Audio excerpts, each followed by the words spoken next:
नमस्कार, बहुत स्वागत है आप सभी का। आप देख रहे हैं न्यूज़ इंडिया और आपके साथ मैं हूं मनीषा शर्मा। शुरुआत कुछ बड़ी और अहम खबरों के साथ कर लेते हैं। सबसे पहले आपको बताएं रायपुर से खबर। रायपुर में दरअसल सीएम विष्णुदेव साय ने माताओं बहनों के साथ रक्षाबंधन का पर्व मनाया। सिविल लाइन स्थित सीएम निवास पर बाकायदा आपको बताएं कि बहिनी मन ला वंदन विष्णु भैया संग रक्षाबंधन, इस कार्यक्रम का आयोजन किया गया।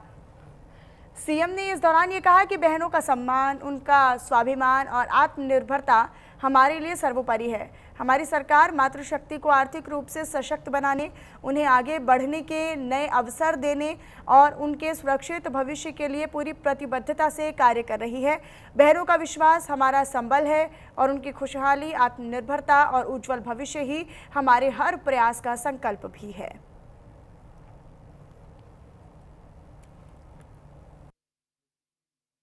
रक्षाबंधन के दिन समय निकालकर आप सब लोग अपने भाई को आशीर्वाद देने, भाई के कलाई में राखी बांधने आप लोग आई। आप सबका मैं बहुत हृदय से अभिनंदन, स्वागत करता हूं और आगे भी इसी तरह से आप लोगों का आशीर्वाद, मार्गदर्शन मिलता रहे और सब मिलकर हम लोग को इस छत्तीसगढ़ को एक विकसित छत्तीसगढ़ के रूप में खड़ा करना है। हमारे देश के माननीय प्रधानमंत्री जी संकल्प लिए हैं कि 2047 तक इस देश को विकसित भारत के रूप में खड़ा करना है और आज 12 साल उनको प्रधानमंत्री के रूप में आप लोग देख रहे हैं कि किस तरह से इस देश में काम हो रहा है। सबका साथ, सबका विकास, सबका विश्वास और सबका प्रयास, इसको मूल मंत्र मानते हुए 140 करोड़ भारतवासियों के लिए हमारे प्रधानमंत्री जी काम कर रहे हैं, नए भारत का निर्माण कर रहे हैं। तो उनके संकल्प को पूरा करना है, इसलिए हम लोगों को भी विकसित छत्तीसगढ़ खड़ा करना है और ये बिल्कुल ये सब संभव है, क्योंकि छत्तीसगढ़ को भगवान बहुत आशीर्वाद दिया है। खनिज संपदा से भरपूर है, वन संपदा से भरपूर है, यहाँ की धरती माटी उर्वरा शक्ति से भरपूर है, यहाँ के लोग बहुत अच्छे हैं। पूरे देश भर में बोलते हैं छत्तीसगढ़ के लिए कि छत्तीसगढ़िया सबले बढ़िया।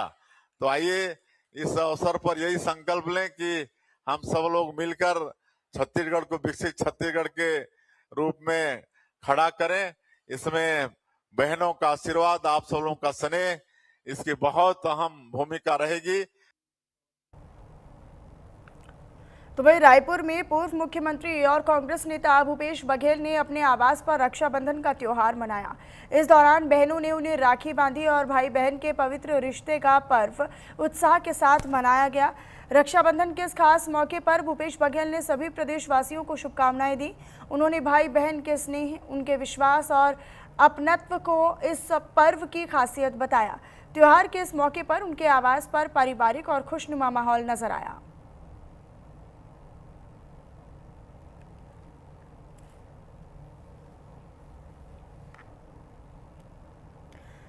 तो वहीं रक्षाबंधन के पावन पर्व पर जेल परिसर में भी भाई बहन के प्रेम और रिश्ते की डोर दिखाई दी, जहां जेल प्रशासन ने बंदियों की बहनों के लिए विशेष व्यवस्था की ताकि वे अपने भाइयों को भी राखी बांध सकें। सालों से अपने परिवार से दूर रह रहे इन कैदियों, इन बंदियों से मिलने पहुंची बहनें भी भावुक हो उठी और कई की आंखों से तो आंसू भी छलक पड़े। बहनों ने भाइयों की कलाई पर राखी बांधी तो बंदियों के चेहरों पर भी खुशी और मुस्कान नजर आई।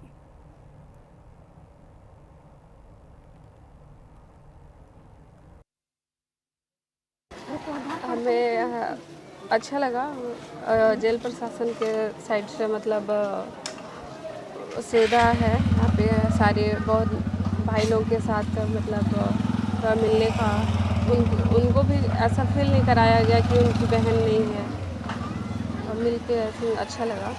कहाँ से आई हैं? हम लोग शंकरगढ़ से आए हैं। क्या नाम पड़ेगा आपका? शंकरगढ़ से आई हूँ, मेरा नाम ज्योति मीन्स है। राखी बांधी, आपको कैसा लग रहा है? अच्छा लगा, मिल के थोड़ा सा इमोशनली हो जाते हैं, बट ठीक है भाई। मैं ग्राम नवगई चांदनी बिहारपुर से आई हूँ और हीरामणि जायसवाल, और मैं अपने भाई को राखी बांधने आई हूँ। मतलब हम लोग तीनों बहन आए हैं और यहाँ के जेल प्रशासन बहुत अच्छे से हम लोग को राखी बांधने दिए भाई बहन का संबंध में। जी, मेरा नाम शांति जायसवाल है। मैं ग्राम भावखान माड़ा जिले से आई हूँ अपने भाइयों को राखी बांधने। यहाँ राखी अच्छे से बांधी, मुझे खुशी हुआ जी। वाले बहनों के लिए ये व्यवस्था हमारे यहाँ जेल विभाग के द्वारा किया गया है कि उनको मेन गेट में बुला करके और जो बंदी यहाँ उनके रिश्तेदार हैं बंद है उनको रक्षा सूत्र बांधने के लिए हमारे जेल की तरफ से भी और साथ में सुरक्षा व्यवस्था के लिए हमारे रामानुज थाना, विजयगढ़ नगर थाना, वाडव नगर थाना के स्टाफ आए हुए हैं जिनके द्वारा जो है सुरक्षा व्यवस्था बनाए हुए हैं। आज रक्षाबंधन का त्यौहार है। यह भाई बहन का पवित्र त्यौहार है जहां सभी भाइयों के कलाइयों पे आज राखी बांधी और लाट पे तिलक चमक रहा होगा। लेकिन जिला जेल में अवरुद्ध वो भाइयों के कलाई अभी तक सुनी होंगी। जैसा कि आप देखें कि सभी बहनें भावुक भी हैं और अपने घर से दूर जेल में आकर भाइयों को राखी बांधना पड़ा। ये अपने आप में एक अटूट संबंध है, लेकिन मजबूरी है कि कुछ ऐसे काम हैं जिनके कारण उनके भाई अवरुद्ध हैं। फिर भी जेल प्रशासन ने अपने बहन और अवरुद्ध जो कैदी हैं उनके लिए भी इन्होंने व्यवस्थाएं की कि उनके कलाइयों। इंडिया न्यूज़ के लिए बलरामपुर से सुनील कुमार ठाकुर।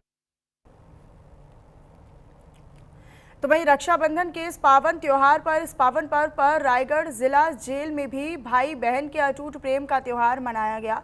सुबह से ही बड़ी तादाद में बहनें जेल पहुंची और अपनी अपनी बारी का इंतजार कर भाइयों की कलाई पर राखी बांधी। बहनों ने भाइयों की आरती उतारकर उनके स्वस्थ और सुरक्षित जीवन की कामना की। तो वहीं कई भाई बहन मिलकर भावुक भी हुए। जेल में करीब 800 कैदी हैं, बंदी हैं और राखी बांधने की प्रक्रिया को व्यवस्थित रखने के लिए टोकन व्यवस्था की गई।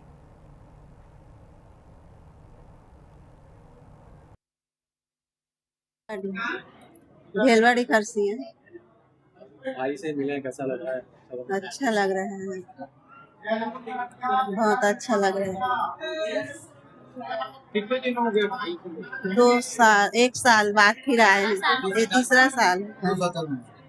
कैसा लग रहा है? घर के मुताबिक यहाँ पे घर का माहौल अच्छा। देखिए, आज रक्षाबंधन का त्यौहार है। पूरे देश में भी हमारे और हमारे जेल परिसर में भी हमारे बंदी भाई और बहनें, उनकी बहनें जो आई हैं, उन हर्षोल्लास के साथ रक्षाबंधन का पर्व मनाया जा रहा है। और यह पल हमारे बंदी भाइयों के लिए बहुत ही विशेष होता है क्योंकि भाई और बहनें आपस में मिलते हैं। उनकी जो सुनी कलाइयाँ हैं उनको राखी बांधने आए हैं, तो ये क्षण बहुत ही नाजुक होता है और कभी कभी भावुकतावश में भी हमारे बहनें भी आ जाती हैं। हम लोग उनकी कोई असुविधा ना हो इसके लिए बाहर में भीड़ अधिक। इस वक्त हम खड़े हैं रायगढ़ जिले के जिला जेल परिसर में। आज रक्षाबंधन का पावन त्योहार है। बहनें अपने भाइयों को राखी बांधने के लिए जिला जेल परिसर पहुंची हुई है। यहाँ पर जो कैदी हैं, बंद हैं और आज पावन अवसर पर वो यहाँ पे राखी बांधने के लिए पहुंचे। काफी बाहर भीड़ देखने को मिली है और बहनें अपनी लंबी लाइनों का कतार लगाकर खड़ी थी और उसके बाद उनकी बारी आने पर वो जिला जेल परिसर के अंदर पहुंचकर अपने भाइयों को राखी बांध रही है। ये बड़ा ही भावुक क्षण है बहनों के लिए। यहाँ पर काफी भाई और बहनें रोते हुए भी नजर आए हैं, गले मिलकर रोते हुए नजर आए हैं। अपने भाइयों को कलाइयों पर राखी बांधकर बहनें काफी खुश है, वहीं भाई भी भावुक होकर अपनी खुशी का इजहार करते हुए आए हैं। रक्षाबंधन के अवसर पर जिला जेल में आज बड़े हर्षोल्लास के साथ रक्षाबंधन का त्योहार मनाया गया है। मैं निशा मसीह, रायगढ़ से न्यूज़ इंडिया के लिए। तो भाई रक्षाबंधन के मौके पर कोरिया की जिला जेल में पहली बार भाई बहन के रिश्ते की डोर को खास अंदाज में महसूस किया गया, जहां जेल में भाइयों को राखी बांधने के लिए यूपी समेत अलग अलग शहरों से बहनें भी पहुंची। जेल प्रशासन ने बहनों के लिए शामियाने और बैठने की विशेष व्यवस्था भी की थी। साथ ही साथ राखी और मिठाई अंदर ले जाने की अनुमति भी दी गई। भाइयों की कलाई पर राखी बांधने के बाद जब बहनें बाहर निकलीं तो कई की आंखों में आंसू छलक पड़े। जिला जेल में फिलहाल 155 पुरुष और 11 महिला बंदी हैं, जिनमें 2 सजा याफ्ता कैदी भी शामिल हैं।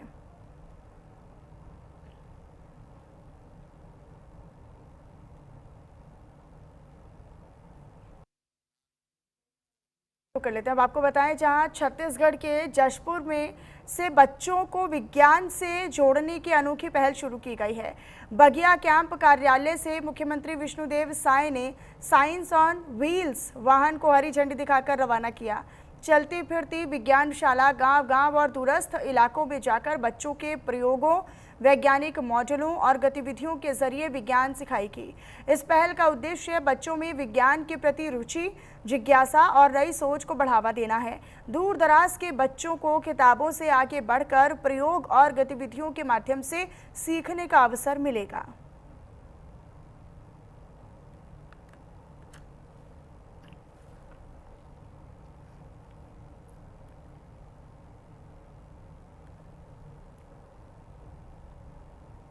छत्तीसगढ़ की स्टार महिला फुटबॉलर और बालोद की बेटी किरण पिस्दा ने खेल जगत में एक बड़ी उपलब्धि हासिल की है। किरण को साल 2025-26 के राज्य खेल अलंकरण में शहीद राजीव पांडे अवार्ड से सम्मानित भी किया जाएगा। रायपुर में आयोजित नेशनल ट्राइबल्स गेम में उन्होंने महज 5 मैचों में ही 23 गोल दागकर छत्तीसगढ़ को स्वर्ण पदक दिलाया था। अब राज्य खेल अलंकरण के करीब 18 साल के इतिहास में किरण पहली महिला फुटबॉलर हैं जिन्हें ये सम्मान मिलेगा।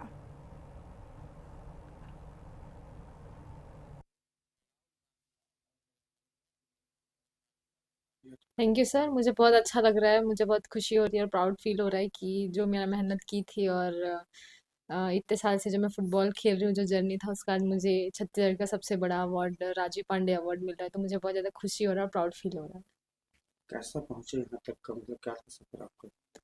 सर जैसे कि सबको पता है कि मैं फ़ुटबॉल खेलना अपना भाई को देख के स्टार्ट की थी और मेरे स्कूल में बहुत अच्छा फ़ुटबॉल का इन्वायरमेंट था। वहाँ से मुझे ग्राउंड में बहुत अच्छा प्रैक्टिस मिल रहा था, तो वहाँ से फिर मेरा जर्नी स्टार्ट हुआ। जैसे हमारे स्कूल में स्कूल स्टेट का ट्रायल वगैरह होता था, उसमें मैंने सिलेक्शन ट्रायल दिलाए थे, उसमें मेरा सिलेक्शन हो रहा था और कंटिन्यू मैं खेल रही थी और सिलेक्शन हो रहा था। नेशनल में मेरा सिलेक्शन हो रहा था और घर वालों से भी बहुत अच्छा सपोर्ट मिल रहा था मेरा। तो ऐसे ही मेरे को खेलते-खेलते इंडिया लेवल तक खेलने का मौका मिला, इंडिया रिप्रेजेंट करने का मौका मिला। आज उसकी बदौलत मुझे शहीद राजीव पांडे अवार्ड मिल रहा है, तो बहुत ज़्यादा खुशी हो रहा है कि जो जर्नी था और जो मैं इतना मेहनत की थी उसका जो परिणाम है बहुत अच्छा मिल रहा है, तो बहुत ज़्यादा खुशी हो रहा है। नेपाल में आई भीषण बाढ़ और भूस्खलन के बीच छत्तीसगढ़ के लिए राहत की खबर है। दरअसल रायपुर की रहने वाली मोनिका यादव से 22 अगस्त से संपर्क नहीं हो पा रहा था, जिससे परिवार उनकी सलामती को लेकर बेहद चिंतित था।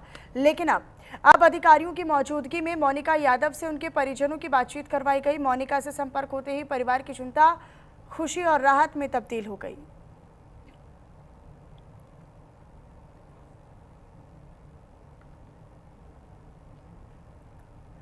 तो वहीं छत्तीसगढ़ में मानसून एक बार फिर से सक्रिय है और प्रदेश में बारिश का दौर भी जारी है। मौसम विभाग ने आने वाले दिनों में कई इलाकों में हल्की से मध्यम बारिश का अनुमान जाहिर किया है, तो वहीं कुछ जगहों पर भारी बारिश के साथ गरज चमक और बिजली गिरने की संभावना भी है। देखिए मौसम वैज्ञानिक डॉक्टर गायत्री वाणी ने और क्या कुछ बताया है।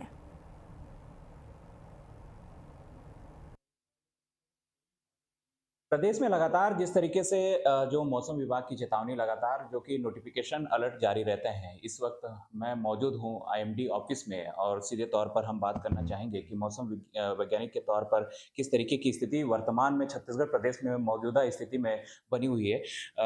मैम आप बता पाएंगे हमारे प्रदेश में क्या स्थिति वर्तमान में है?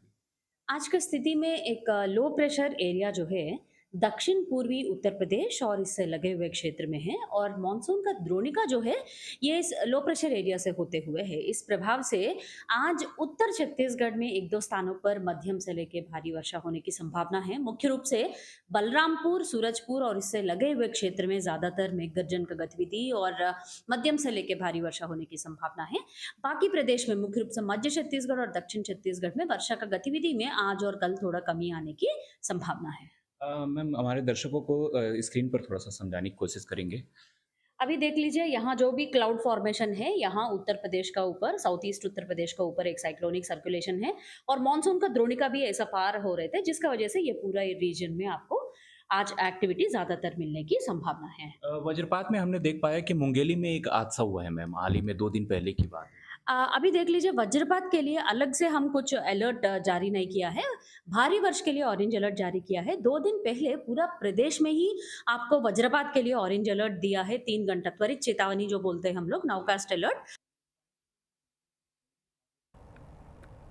दुर्ग नगर निगम कार्यालय परिसर में महापौर अलका बागमार की कार में अचानक से आग लग गई। महापौर के कार से उतरने के करीब 10 मिनट बाद वाहन से धुआं निकलने लगा और देखते ही देखते कार धू धू कर जलने लगी। घटना के समय कार बंद हालत में परिसर में खड़ी थी और निगम कर्मचारियों ने मौके पर पहुंचकर आग पर काबू किया। हादसे में किसी के हताहत होने की कोई खबर नहीं है, जिससे बड़ा हादसा टल गया। शुरुआती जाँच में शॉर्ट सर्किट को आग लगने की संभावित वजह माना जा रहा है।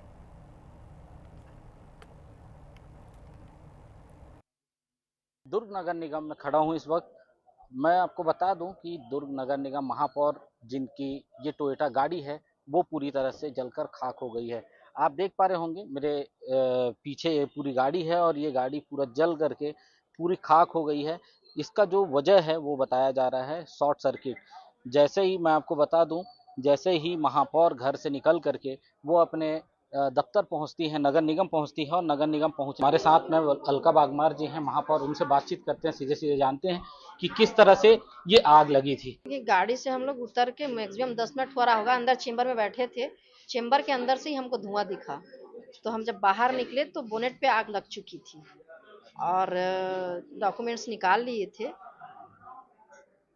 10 मिनट के बाद यदि हम पहुंचते तो हो सकता है उस समय हम गाड़ी में रहते तो दुर्घटना बड़ी हो सकती थी। ये एक बड़ी घटना दुर्घटना हुई है, इसको लेकर के किस तरह से आपके द्वारा आदेश निर्देश दिए जा रहे हैं? क्योंकि अभी ये घटना तो हो गई है, क्योंकि कहीं ना कहीं आपने गाड़ी जो है एक दिन पहले सर्विसिंग से लेकर के आए थे, उसके बाद ये इतनी बड़ी घटना होना कैसे देखते हैं इसको?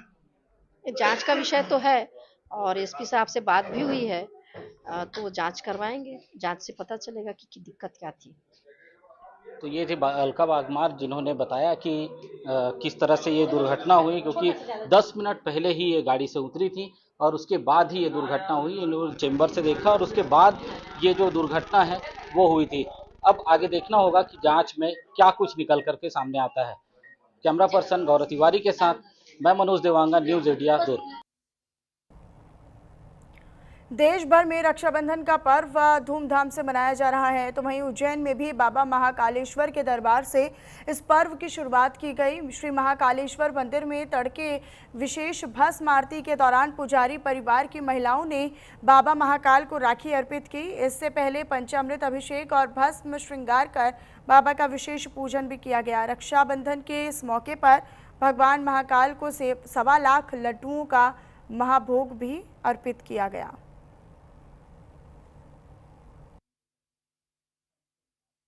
जी, आज बाबा महाकाल के दरबार में श्रावणी पूर्णिमा का दिन है, महापर्व है रक्षाबंधन का। तो आज के दिन बाबा महाकाल के दरबार में 1.25 लाख लड्डुओं का महाभोग लगाया गया पुजारी परिवार द्वारा और बाबा को पुजारी परिवार की महिलाएं द्वारा।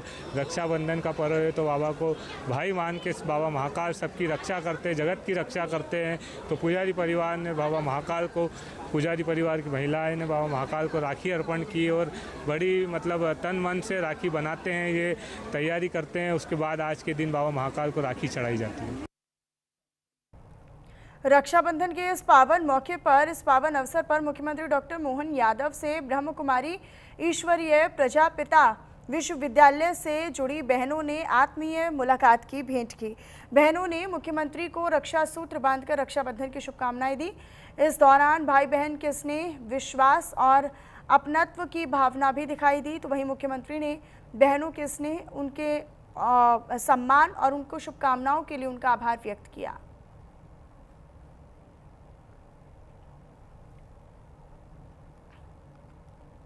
रक्षाबंधन के मौके पर रतलाम के सर्किल जेल में भाई बहन के प्रेम का भावुक नज़ारा दिखाई दिया, जहां करीब 663 बंदियों की बहनें राखी लेकर जेल पहुंची और भाइयों की कलाई पर प्यार का धागा बांधा, सूत्र बांधा।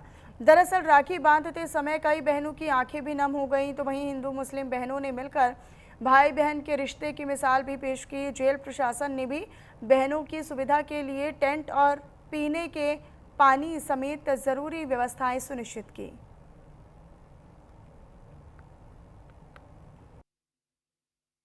रक्षाबंधन के त्यौहार को प्रतिवर्षानुसार इस बार भी जेल प्रशासन के निर्देशानुसार और स्थानीय प्रशासन के सहयोग से मुलाकात हमने आज खुली मुलाकात बंदी महीना को दी है। इसमें हमने 7:30 बजे से मुलाकात बहनों को शादी करी थी।